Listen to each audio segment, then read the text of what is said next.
Shalom, Bapak Ibu Saudara. Saya mau sedikit share mengenai bagaimanakah Elohim itu atau siapakah Elohim itu. Jadi maksud saya, apakah Elohim itu Tritunggal ataukah dalam arti tiga pribadi, ya, esensinya tetap satu sebagai Allah Elohim, atau dia itu satu pribadi dan tiga manifestasi, ya, sebagai Bapa, Anak, dan Roh Kudus, ya.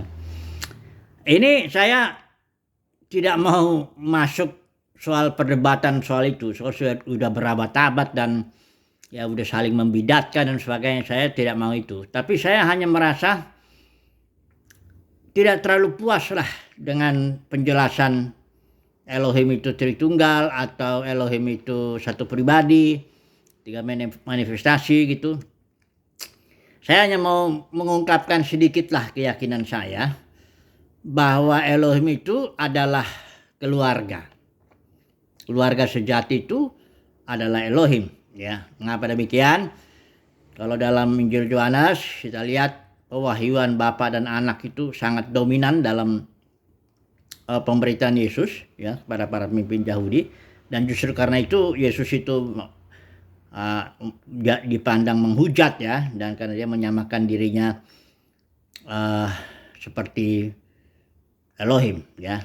Sebenarnya pewahyuan Bapa Anak yang Yesus bawa itu, orang Yahudi sudah mengakui bahwa Yahweh itu adalah Bapa, ya, dalam pengertian pencipta atau originator, ya.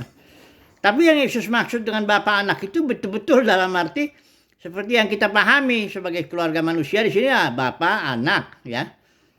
Satu, jadi menyamakan diri, ya, Anak sama dengan Bapa. Aku dan Bapa adalah satu, ya. Jadi sementara itu sisi feminin daripada Elohim yang mana ini, ya? Karena dalam Kejadian 1:2 itu dikatakan roh Elohim itu melayang-layang. Itu sebenarnya istilahnya mengerami seperti induk ayam, ya. Ada sisi feminin dari Elohim di situ. Satu, ya. Yang kedua, salah satu nama Elohim itu adalah El Shaddai. El itu the strong one, ya. Sementara Shaddai itu dari akar kata Shad yang artinya buah dada. Jadi ada sisi feminin daripada Elohim, ya. Kemudian kita ini diciptakan manusia itu serupa segambar dengan dia, yang diciptakan laki dan perempuan. Jadi Elohim itu ada Bapa, ada Anak, ada juga sisi perempuan, spirit, ya. Loh, berarti itu kan kalau ada Bapa, ada Ibu, itu, ya, kayak gitu, ya. Ada Anak, ya, itu kan pasti keluarga, ya. Dan memang ketika Tuhan itu, ya, artinya Tuhan menciptakan baik manusia itu berkeluarga-keluarga, baik hewan, ya, walaupun kadang nggak jelas mana bapak mana ibunya apa semana, tapi itu keluarga itu. Bahkan tumbuh-tumbuhan itu juga ada family-familinya, ya. Dan kita tahu bahwa ciptaan jasmani ini mengekspresikan Elohim yang adalah keluarga. Itu sebabnya saya merasa lebih damai, katakanlah, ya, kalau menyebut Elohim itu adalah keluarga. Itu satu. Yang kedua, Elohim punya rencana bahwa dia seolah-olah menambah banyak anak gitu. Mengapa demikian? Karena Yesus datang, dan anak dalam arti bukan arti yang dilahirkan Elohim, ya. Ya, seperti lembu melahirkan anaknya, ya lembu juga kan begitu, ya. Melahirkan dalam arti yang sebenarnya. Kayak seorang anak lahir itu ke dunia ini kan dia memperoleh hayat dari orang tuanya. Kita ini juga dilahirkan sebagai anak-anak Elohim ini karena kita diberikan hayat Kristus, hayatnya Elohim. Istilah Yunani Zoe itu hayat atau jenis hidup yang dijalani oleh Elohim. Jadi bukan anak karena diadopsi seperti nggak ada hubungan darah gitu, ya, bukan begitu. Ini kita betul-betul di surat Yohanes, Injil Yohanes pasal 1 dibilang siapa yang menerima dia diberi kuasa, otoritas, ya, power yang luar biasa untuk menjadi anak-anak Elohim.